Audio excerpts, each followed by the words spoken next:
The decade of the 1920s was an exciting time in American history. Deemed the Roaring Twenties by historians, it was a period of unparalleled prosperity.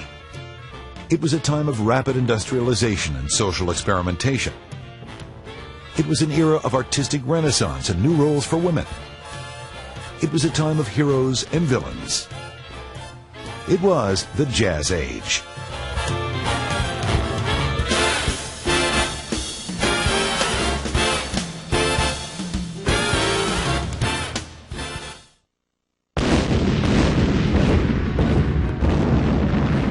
As the 1920s began, America was weary from the battlefields of World War I. The American people were tired of their country's interventionism and wanted to avoid future foreign wars that could cause heavy American death tolls. President Woodrow Wilson failed to win enough support for the Treaty of Versailles, and the treaty failed to be ratified. As a result, America dropped out of the League of Nations. In 1920, the Republican presidential candidate Warren G. Harding promised a return to normalcy, meaning America would isolate itself from the rest of the world and focus on the problems at home. A return to normalcy was just what Americans wanted. Harding's campaign was successful, and he was inaugurated President of the United States in 1921.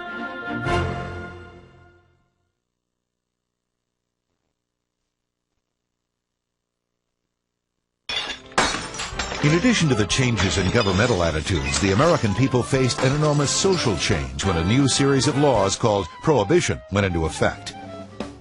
The 18th Amendment, passed during the Wilson administration, banned the production, distribution, and sale of alcoholic beverages.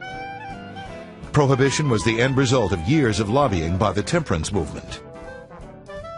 Members of groups such as the Women's Christian Temperance Union and the Anti-Saloon League argued that alcohol, while legal, was a detriment to society. They felt that ending the production and sale of such drinks would help the poor by enabling them to save the money they'd normally waste on liquor. Temperance crusaders also felt that prohibition would protect the young from alcoholism and other problems associated with drinking. Businessmen agreed, feeling that worker productivity would increase if production of alcohol ceased. On January 16, 1920, America became a dry nation. Despite the best intentions of the temperance movement, prohibition was a failure. No sooner was the law enacted than thousands of illegal bars began to sprout up. Called speakeasies, these underground establishments were available only to patrons who knew the password. Speakeasies often occupied back rooms and basements of legitimate businesses and offered paying customers their choice of illegal drinks. Bootlegging, the illegal manufacture of alcohol, became a source of income for some Americans, and none benefited more than those involved in organized crime. Rival gangs controlled the flow of liquor and fought each other for control of the streets. Civilians were sometimes caught in the crossfire. As crime increased, it became clear that prohibition was not working. No law was more openly violated by the American people. Despite this, prohibition remained the law of the land until it was repealed in 1933.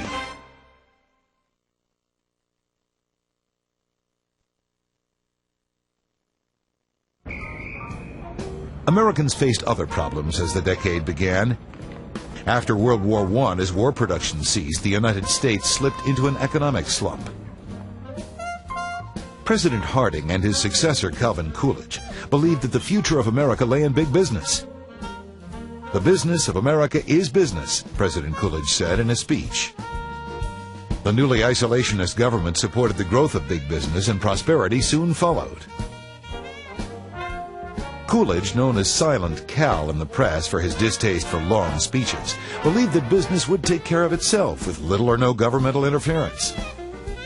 To a large part it did. Between 1923 and 1928, national unemployment never rose above 3.7%, and industrial workers' wages raised an average of 8%. As Americans had more money, they in turn gave back to big business by investing in the stock market. The market soared ahead, reaching new heights and paying increasing dividends. Even those who couldn't afford it invested, buying shares on borrowed money. There seemed to be no end to the market's upward rise. The newfound focus on business was the result of the Third Industrial Revolution. As the nation rapidly industrialized, more and more work became available in factories, and the population in cities swelled. The 1920s marked the first time in history that more Americans lived in cities than in rural areas.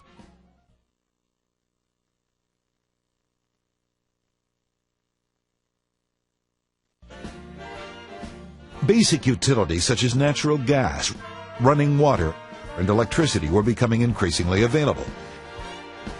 With hot and cold running water, people bathed more. Gas stoves decreased the amount of coal dust and kerosene fumes in the home. Electric lights offered a better, safer source of light to citizens who formerly lit their homes with gas lamps and candles. Members of the middle and upper classes could purchase new electric appliances like refrigerators, washing machines, and vacuum cleaners. Another electronic invention was changing American life. On November 2nd, 1920, radio station KDKA in Pittsburgh, Pennsylvania, broadcast the nation's first scheduled public radio program. Though few people actually heard the news program, it was the beginning of a new information era. Just 3 years later, there were over 500 radio stations broadcasting news, sports, and entertainment programs. By the end of the decade, hundreds of radio stations were linked to form the two major radio networks, the National Broadcasting Corporation and the Columbia Broadcasting System. More than half of American households were tuning into NBC and CBS on their own radio receivers by the end of the decade. Perhaps the most revolutionary change to American life came in the form of the automobile. Cars had been invented long before 1920, but the 20s was the first time cars became affordable to a wider section of the population. This decrease in prices was due to a revolutionary new idea: mass production. Automaker Henry Ford had the idea to create an assembly line of workers, all with a special skill. As a new car model proceeded down the assembly line, workers would apply their unique skill and the car would be completed much faster than was previously possible. This method worked so fast, in fact, that by 1925, Ford boasted that a Model T car was completed every 10 seconds. The result? The Model T's price dropped from $850 to $290 by 1924. By 1929, 23 million cars were driving on America's ever-expanding roadways. In addition to increasing American mobility, the automobile was a key factor in the growth of suburbs. As cities' populations increased, the middle and upper classes moved outward to the surrounding areas. With work in the city just a short drive away, many Americans left the cramped, bustling cities for the cleaner, quieter new communities. The standard of living in America was on the rise. In fact, during the 1920s, Americans enjoyed the highest quality of life in the world.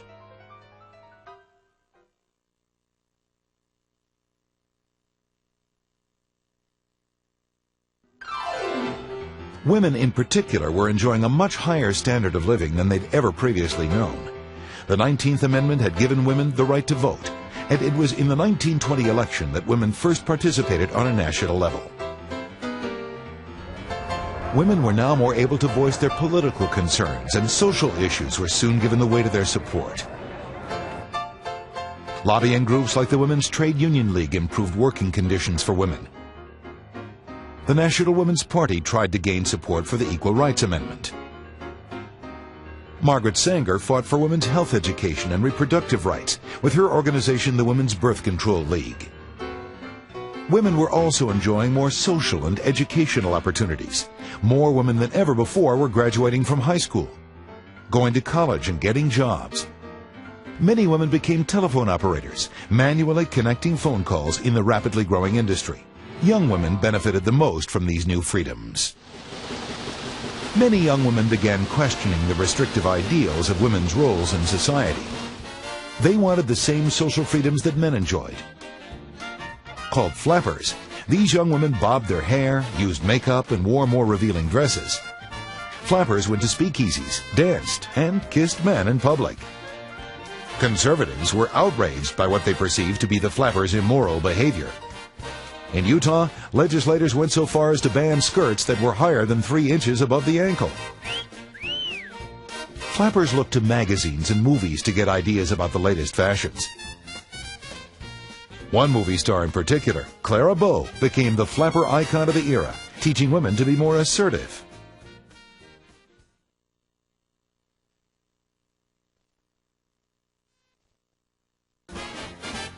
Women weren't alone in disregarding the conventions of the past. The 1920s marked the emergence of a distinct youth culture. Fueled by movies, music, and dance, these young people had little intention of living the same lives as their parents. The youth movement was encapsulated by the most popular dance of the era, the Charleston. The Charleston had its roots in African American culture, but its infectious rhythm soon swept through the white youth of America, who were drawn to its wild, jerky movements and cheerful, upbeat tempos. The dance's fast movements made the loose dresses of the flappers mandatory, and men were often known to wear wide-legged pants called Oxford bags. The Charleston gave young Americans an excuse to kick up their heels and enjoy life. One author in particular summed up the era of the flaming youth. F. Scott Fitzgerald's novels and short stories reflected the carefree youth culture and post-World War ideals. Fitzgerald and his wife Zelda lived the life he wrote about in his books. They experienced the Roaring Twenties firsthand. Fitzgerald wasn't the only author people were reading in the 20s. A group of writers who were discontented with life in post-war America fled to Europe. While living in Paris, writers like Ernest Hemingway and Gertrude Stein wrote great novels that dealt with the themes of loss and discontent felt by many Americans after World War I. Stein dubbed this group the Lost Generation, and together they struggled to find meaning in what they saw as a senselessly changed world.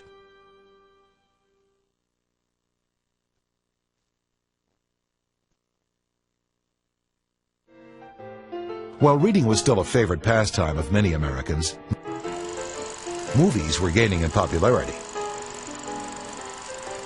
Audiences thrilled at the comedies of Charlie Chaplin, the sweeping romances of Rudolph Valentino, and the freewheeling flapper antics of Clara Bow. Movies were a reflection of society's attitudes, but more and more, styles and attitudes were being influenced by the cinema.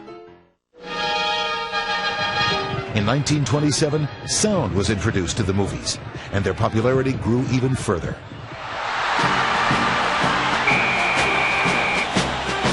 The 1920s was also known as a golden age of sports. College football was at a peak in popularity, and professional football was rapidly catching on. Red Grange, a fullback from the University of Chicago, was called the Galloping Ghost for his speed and agility, running 3,637 yards between 1923 and 1925. His fans followed him closely when he joined the Chicago Bears in 1925, further increasing the popularity of professional football. The sporting event of the decade occurred in boxing, when undisputed heavyweight champion Jack Dempsey lost his title to Gene Tunney. Dempsey had held the championship for 7 years prior to his defeat. Spectators who couldn't make the event, which took place in Philadelphia to commemorate the city's 150th anniversary, listened to it at home on their radio receivers. Women, too, participated in the golden age of sports. Gertrude Ederle became a national sensation when she swam the English Channel in the summer of 1926. She became the first woman to swim the Channel, and she topped the record set by a male by 2 hours. But the greatest luminary of the golden age of sports emerged in baseball. George Herman Ruth, nicknamed Babe Ruth, began his career with the New York Yankees on January 3, 1920. During his first year, he hit 54 home runs. In 1923, Ruth had a .393 batting average and was named MVP of the American League. That same year, Yankee Stadium was opened in the Bronx. It was referred to as the house that Ruth built.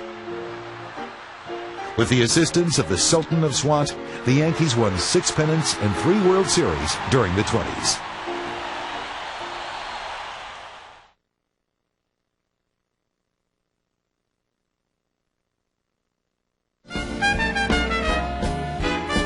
Perhaps one of the largest contributions to society in the 20s came in the form of jazz music. African American musicians developed jazz in New Orleans, but it soon became the staple of nightclubs and speakeasies from Chicago to New York. Talented musicians like cornet player and bandleader Louis Armstrong, composer Duke Ellington, and blues singer Bessie Smith helped develop the sound, and white musicians like Benny Goodman helped popularize this new music with white audiences, who began flocking to hear jazz and dance the Charleston in nightclubs and speakeasies. Many of these clubs, like the Cotton Club in New York City's Harlem, only accepted white patrons. Despite the social inequalities, this uniquely African-American music flourished. On February 12, 1924, a white composer by the name of George Gershwin debuted his Rhapsody in Blue in a concert hall in New York City. The composition, which was heavily influenced by jazz, became a popular concert piece. From that point on, it was clear that the Roaring Twenties could just have easily been called the Jazz Age.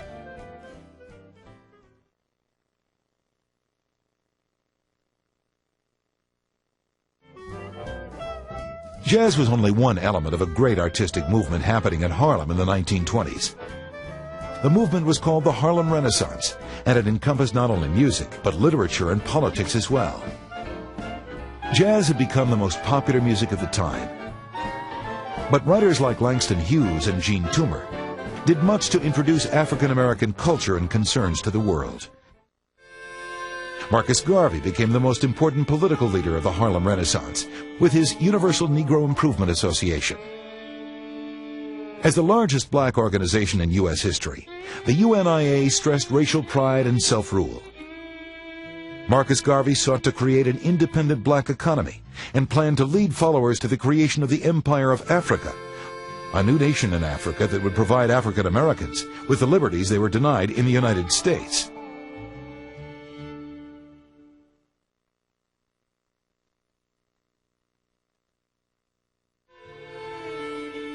Despite the advancements made by African Americans in Harlem, minorities and recent immigrants were largely untouched by the prosperity of the decade.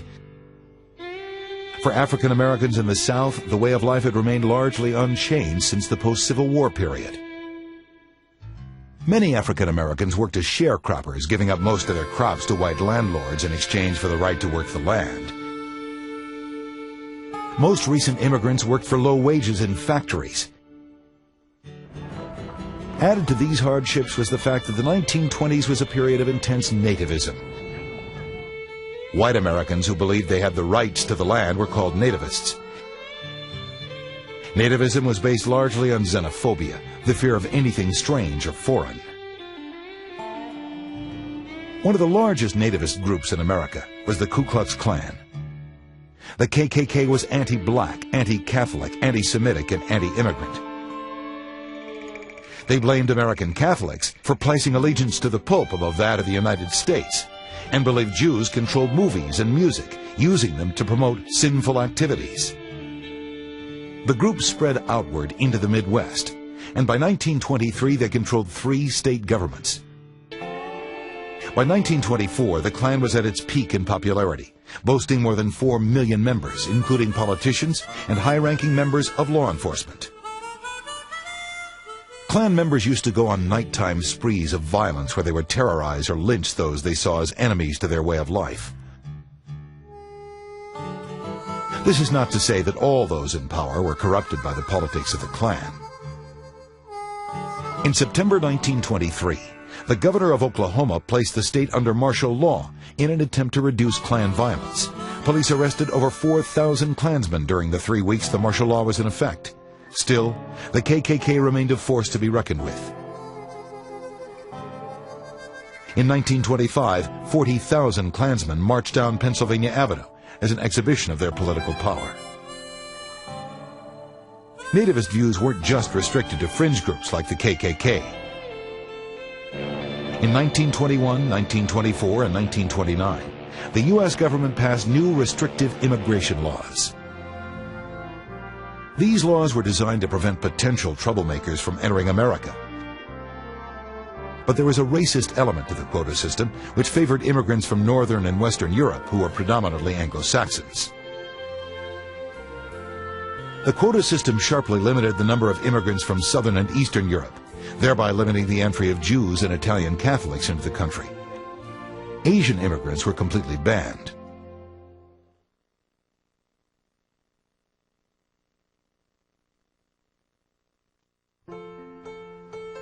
Part of the reason for this fear of foreigners was anxiety about the rising threat of communism throughout the world.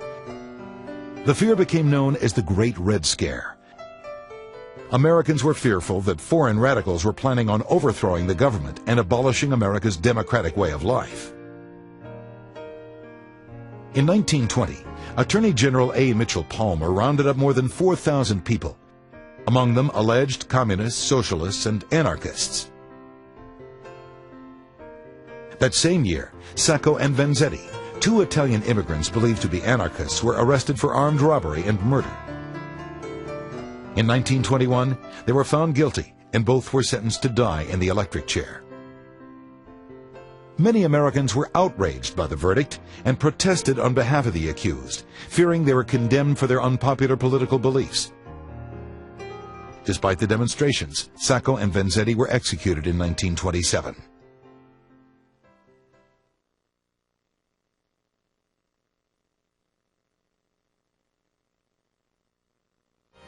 In the wake of the rapidly changing nation, new ideas that challenged convention were met with skepticism and fear.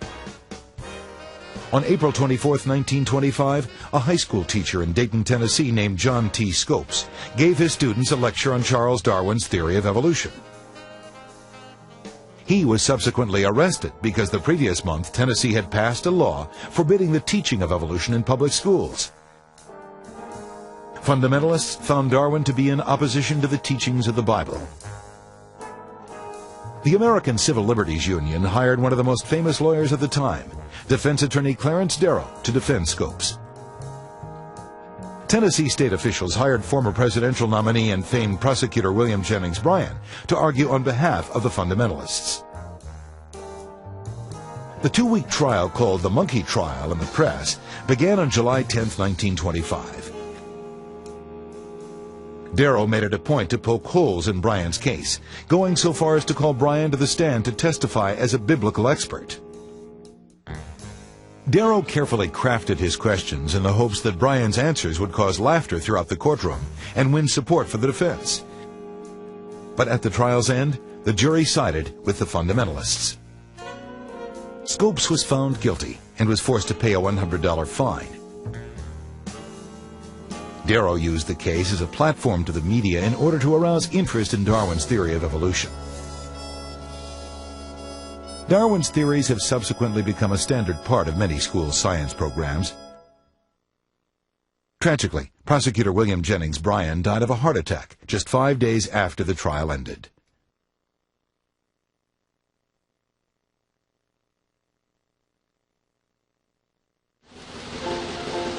In the 1920s, newspapers thrived on the sensational stories of the day. It was a period where heroes, gangsters, and scandals all vied for front-page headlines.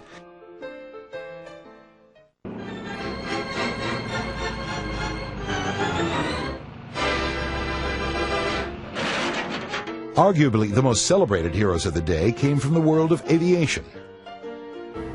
After World War I, many former pilots performed death-defying stunts in order to earn a living, grabbing headlines and the imaginations of the nation. From these barnstormers emerged Charles Lindbergh, who went on to become one of the decade's most revered celebrities.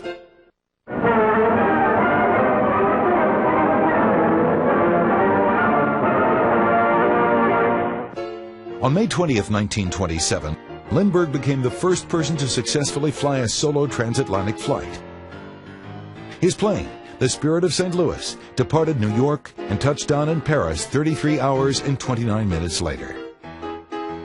This 3,610-mile journey proved that aviation was a viable means of transportation.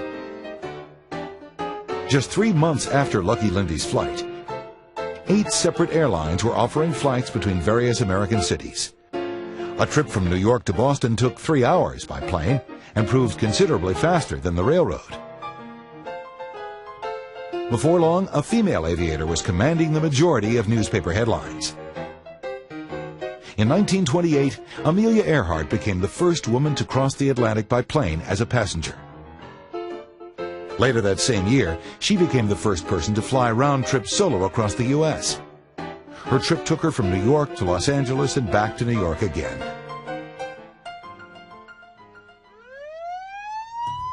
Notable villains got a fair share of publicity as well. Organized crime was on the rise in the 1920s as gangsters violated prohibition and created expansive empires by selling bootlegged alcohol. The most infamous of these gangland figures was Al Capone, known in the press as Scarface because of a 4-inch scar on his left cheek.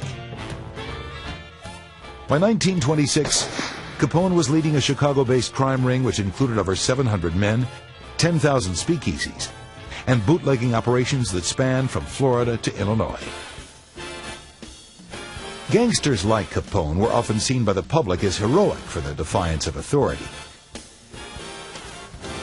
But in 1929, a ruthless execution-style killing in a garage on North Clark Street claimed the lives of 7 men. This horrific event, called the St. Valentine's Day Massacre, turned the tide of public opinion against Al Capone. Even though it was common knowledge that Capone ordered the hit, no arrest was made. It would be 2 more years before Capone was sent to prison, and he was never charged with murder. Capone was convicted for income tax evasion in 1931. The year 1920, which saw Babe Ruth become one of the nation's greatest heroes, was also the year that baseball suffered one of its greatest scandals. On September 28th, 8 members of the Chicago White Sox admitted to accepting $100,000 in bribes for throwing the first, second, and final games of the 1919 World Series to the Cincinnati Reds. All 8 members of the team were suspended, and the team was referred to as the Black Sox in the press. Scandal rocked the Harlem Renaissance when in 1923 Marcus Garvey was sent to prison. The head of the Universal Negro Improvement Association was convicted of mail fraud. President Coolidge pardoned Garvey 2 years later, but the scandal had hurt his organization beyond repair, ruining any chances Garvey had of establishing the Empire of Africa. Even politics saw a major scandal early in the decade. Albert Fall, the Secretary of the Interior during the Harding administration, secretly leased federally protected Navy oil reserves to Harry Sinclair of Mammoth Oil Company. This was just the beginning of what became known as the Teapot Dome scandal, which got its name for the teapot-shaped rock located near the oil reserves. Fall continued taking bribes from oil companies totaling nearly $400,000 in exchange for allowing those companies to illegally exploit the government oil reserves. A Senate committee led by Senator Robert La Follette discovered the scheme, and it sent shockwaves through the Harding and Coolidge administrations. Many cabinet members were forced to resign. Albert Fall was removed from office, tried, and convicted of receiving bribes. He was fined $100,000 and forced to serve a year in prison. For many, the Teapot Dome scandal became a symbol for corruption in the government. The lack of any other major scandals during the presidency of Calvin Coolidge restored many Americans' faith in government in the years following the Teapot Dome scandal. Coolidge's faith in big business ushered in the long period of wealth and prosperity that rewarded many in middle and upper-class society. This prosperity virtually guaranteed the election of fellow Republican Herbert Hoover as President of the United States in 1928. Hoover continued the laissez-faire hands-off policies of his predecessors, and the economic gains continued. The stock market continued a steady rise, and it seemed to have no end. In a speech, Hoover is quoted as saying, "Before long, poverty will be banished from this land." Unfortunately, the optimism shared by President Hoover and the American people was not entirely grounded in reality. In reality, the end was very near.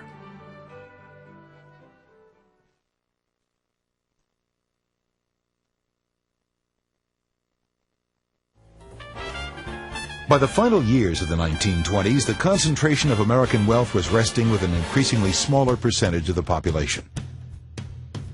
While employee wages had improved during the decade, it was the top businessmen who reaped most of the benefits of the exploding economy. This ever-widening gap between rich and poor was beginning to hamper the economic boom.